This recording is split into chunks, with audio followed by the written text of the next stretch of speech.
नमस्कार मंडळी. चला तुम्हाला आता मी उल्वेच्या साईबाबा मंदिरामध्ये घेऊन जाते.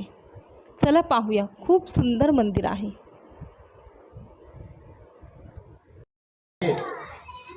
चल. अरे हेमंत तुमचे वडील दीपक यांनी जे जी सगळी वेल्डिंग झालेली आहे ना ते वेल्डिंग चल पार्थवी.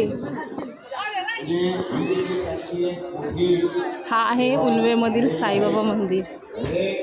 काय कशी असं नाही, परंतु आता आम्ही लवकर आलो म्हणून गर्दी कमी आहे इथे.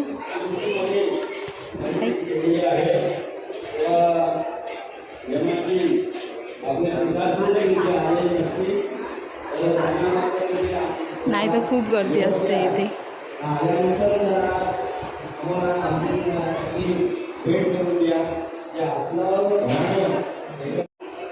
तुम्ही बघू शकता ही साईबाबाची मूर्ती किती सुंदर प्रकारे बनवली आहे. एकदम शिर्डी साईबाबासारखीच वाटते. इकडचं वातावरण पण एवढं छान प्रसन्न असते आणि गुरुवारी तर खूपच गर्दी असते भक्तांची, कारण गुरुवारी इथे महाप्रसादसुद्धा असतो. ते मी तुम्हाला पुढे व्हिडिओमध्ये दाखवेलच. चला पुढे जाऊया.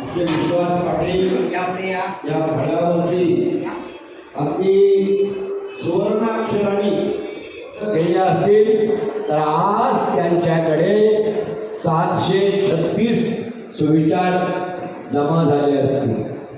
तर त्यांचा आता नातू अभिनय खरे किंवा नाथा भाऊ म्हणजे अशी काही नेहमी मंडळी तिथे झटणारी आहेत आणि आपापलं ते काम करत असतात. आणि इथे दर गुरुवारी भजन किंवा अभंग, साईबाबांची गाणी असं दर गुरुवारी चालू असतं. त्यासाठी हे सर्वजण ऐकायला बसलेले आहेत. तुम्ही मागे आवाज ऐकू शकता माझ्या. अजून सुरू नाही झालं आहे, आता सुरू होणार आहे. केलेले आहेत त्यांनी लागोपाठ 11 जेवणं दिलेले आहेत. त्यानंतर आणखी एक बिल्डर आहे आनंद सोडी. त्या आनंद सोडीने देखील त्यांनी 11 असे महाप्रसाद दिलेले आहेत. गार्डनमध्ये चला. अजून मला वाटतं काय आलेली नाहीये. आता इथेच मंदिराच्या इथे बाजूला इथे सुंदरसं गार्डन आहे. हरिपाठ असेल, तुम्हाला दाखवते गार्डन. या बाबतीत मात्र कराओकेवाल्यांना कधी सांगावं लागत नाही. त्या अगोदरच हजर असतात कराओके कार्यक्रमवाले. परंतु आमची भजनी मंडळ असेल किंवा असेल हरिपाठ वारकरी मंडळ असेल ते थोडा विलंब करतात. तर त्यांना विनंती आहे, सुंदर असं गार्डन आहे. तिथे गाईचं मूर्ती, गाय ठेवलेली होती ना. हा आहे. सुरू झाला म्हणजे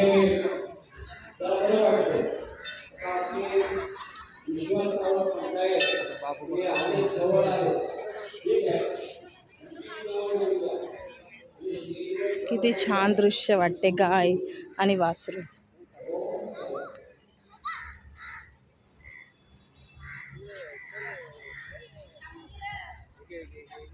काय पार्थवी ते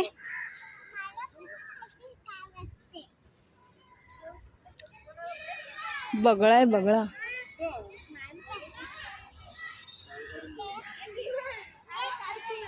आणि तिकडे ते आपल्या शिवाजी महाराजांची मूर्ती.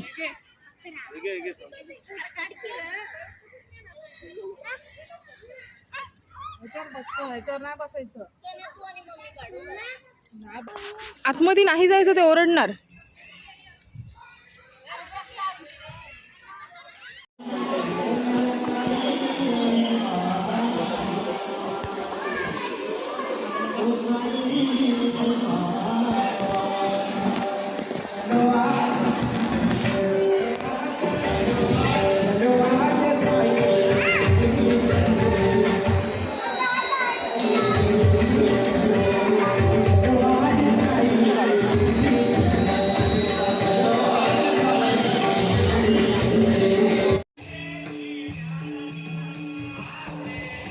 ही इथे आता महाप्रसादासाठी लाईन लागली आहे.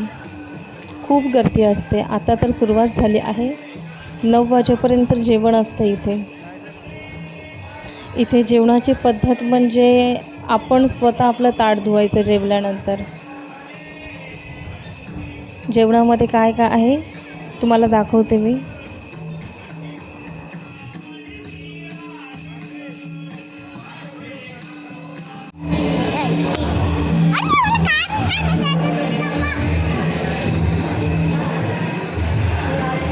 हा राशीन चल पाठी पाठी. चला पुढे चला चला साईराम चला.